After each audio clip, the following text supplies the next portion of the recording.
નમસ્કાર મિત્રો, આજે આપણે શરીરના ઇમ્પોર્ટન્ટ ઓર્ગન એટલે કે અવયવો વિશે જાણીશું.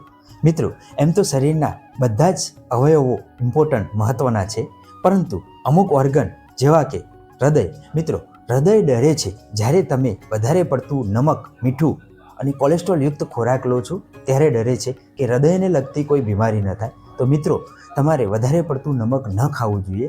એ જ રીતે ફેફસા ડરે છે જ્યારે તમે વધારે પડતા પ્રદૂષણવાળા વાતાવરણમાં જાઓ છો ત્યારે ડરે છે કે ફેફસાને લગતી કોઈ બીમારી ન થાય. તો મિત્રો, પ્રદૂષણવાળા વાતાવરણમાં જાઓ ત્યારે માસ્ક પહેરવું જરૂરી છે. એ જ રીતે જઠર ડરે છે જ્યારે તમે વહેલા ઉઠીને સવારે નાસ્તો નથી કરતા. મિત્રો, સવારે વહેલા ઉઠીને નાસ્તો ન કરો તો શરીરને જરૂરી તત્વોની ખેંચ પડે છે અને જેના કારણે જઠરને લગતી બીમારી થઈ શકે છે. તો મિત્રો, સવારે વહેલા ઉઠીને નાસ્તો કરવો બહુ જ જરૂરી છે. એ જ રીતે મોટું આંતરડું ડરે છે. તમે જ્યારે બહારનો નાસ્તો કરો, વધારે પડતું તળેલું, વધારે પડતું તીખું ખાવ છો ત્યારે ડરે છે કે ત્યારે પાચન પ્રક્રિયા ડિસ્ટર્બ થાય છે. તો મિત્રો, જ્યારે તમે બહાર જાઓ છો ત્યારે વધારે પડતું તીખું તેલવાળું ન ખાવું જોઈએ.